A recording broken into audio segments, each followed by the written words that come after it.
Kako je bilo, ste napisali kaj? Ja? Šlo v redu? No, kar začnimo. Torej, hvala lepa, da ste se udeležili tega poskusa najprej. Ne? Postavili smo pred vse te naše mlade pred tako poseben izziv. In sicer prvi skupini smo dali naslednjega. Kakšno bodočnost si predstavljate za zamejske osrednje kulturne domove?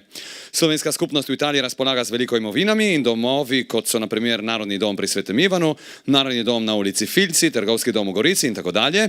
Katera bi bila po vašem mnenju pravilna usmeritev namembnosti teh domov, kako bi jih uporabili, kaj bi v nje unesli in v njih prirejali? Jih sploh potrebujemo ali ne? Vabim prvo skupino, vse, vključno z vašim predstavnikom, Andraž, Ivana, Martina, Veronika, Ilija, Kristjan, Patrik, da pridejo sem, da se podajo pred mikrofon in da nam predstavijo torej svoje ideje in predloge. Dajmo lep aplauz, hvala in tudi malo muzike.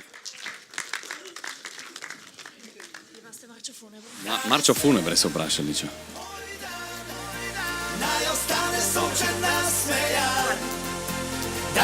Boš ti predstavlja? Teto ka, so te zbrali ali si si sama? No, glasbo lahko utišamo, da slišimo. Torej, mine vprašanje... Malo bližje mikrofonu, v redu? Mine vprašanje, kakšno bodočnost si predstavljate za zamejske osrednje kulturne domove. Najprej smo hoteli spostaviti, da tukaj v zamejstvu vsaka vas ima več ali manj en narodni ali kulturni dom.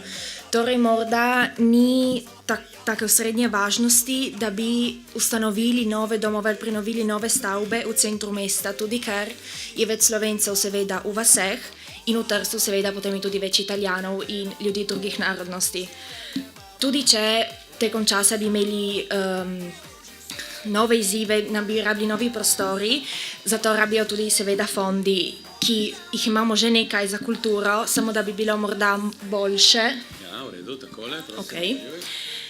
Jih prej dati že obstoječim ustanovam, kot pa da bi zgradili ali prenovili na novo kakšno. Tudi morda smo izpostavili to, da kar veže večina Slovencev na že obstoječe objekte v Trst, kot na primer Narodni dom v ulici Filci ali pa Narodni dom v Svetem Ivanu, je zgodovinski pomen, ki so imeli ti objekti za našo skupnost. Sedaj pa, če nima več Narodni dom v ulici Filici, ima samo manjši del, ker je knjižnica za otroke. Nima več take pomembnosti.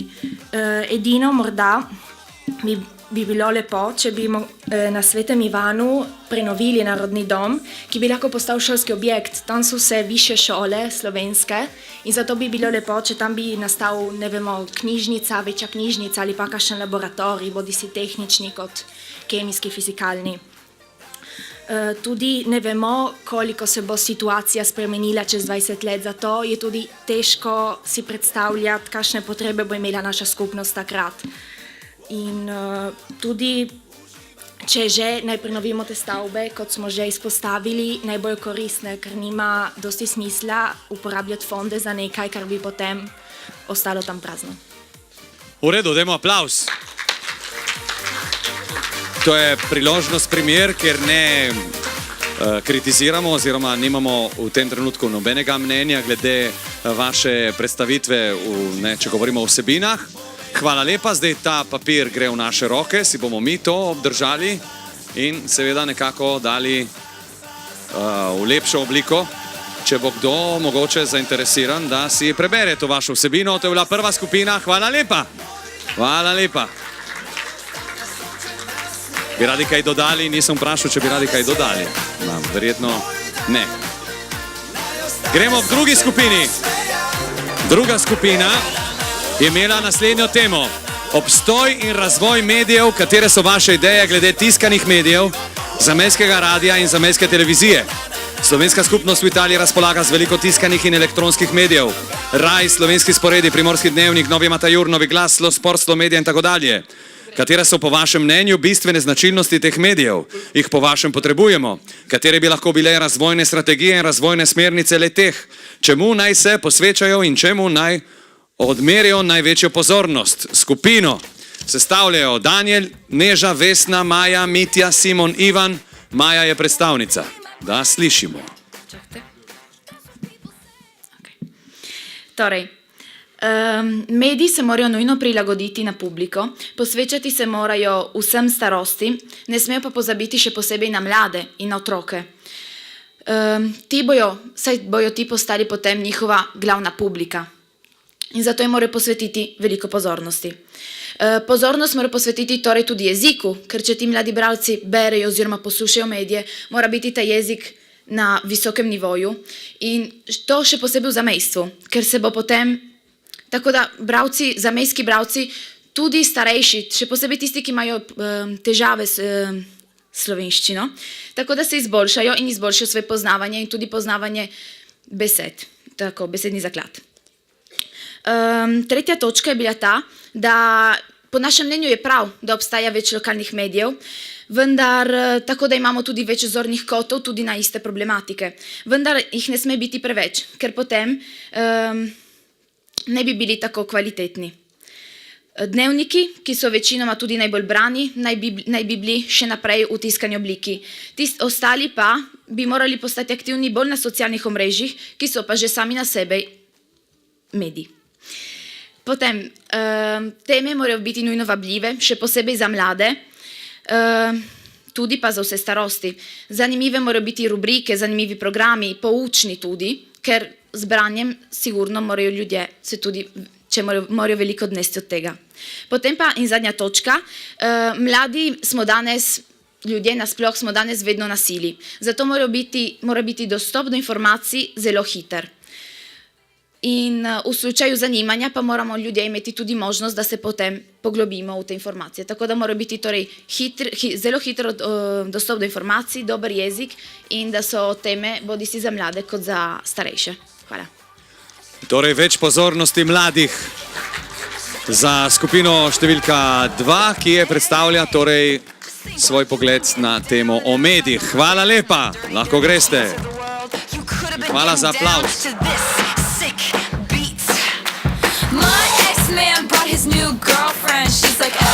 In torej smo že pri tretji skupini, ki je imela naslednjo nalogo. Kakšno usodo naj imajo naši športni objekti? Izmed športnih objektov, ki jih upravljamo oziroma upravljajo naša slovenska društva ali pa tudi ne, izberite enega in si zamislite potencialni razvoj in širitev delovanja v njem. Kakšne dejavnosti in katere vsebine bi vnesli v ta objekt? Naprimer, in katere bi bile v tem razvojnem programu bistvene točke, ki bi delovanje tega športnega objekta dvignile na višjo kakovostno raven in se razlikovalo od tradicionalnega delovanja, ki se odvija danes v naših športnih centrih. Torej, skupino sestavljajo več ali manj Vida, Martina, Alenka, Luis, Lorenca, Urška in Simon, ki je predstavnik in bo prebral torej sad vašega dela. Ja, torej, mi smo si zamislili idealni športni objekt, ki bi ga imenovali ZSŠDI. Povezali smo se tudi na razne filozofe, Aristotela, ki je razpravljal o idealni državi, mi pa smo se omejili le na šport. Torej, ta športni objekt bi bil nekje med Trstom in Gorico in bi zbiralo mlade, kjer vsak otrok poskuša posamezen šport in se nakladno odloči za enega. Potem se vsak ta šport potem še deli na resen šport ali na potem rekreacijsko druženje. Na podlagi tega si ta športni objekt, to posebno društvo, izbere določene cilje in temu tudi primerne trenerje. To delovanje bi se lahko omejilo na gojenje slovenskega jezika, tako da bi rešili lahko tudi problem postopnega razpada manjšine, ker se tega več od njih boji. Pomembno je, da vsi mladi imajo možnost igranja in ne glede na sposobnosti, vsi morajo igrati. Športni objekt naj bi bil primerno opremljen za vse športe in ja, torej tukaj bi bili razni kampi, razne športne telovadnice, razna igrišča, tako nogometna kot odbojkarska, kot rokometna, kot od ping-ponga do tenisa in tako naprej. Hvala. To je to, v redu, hvala vam.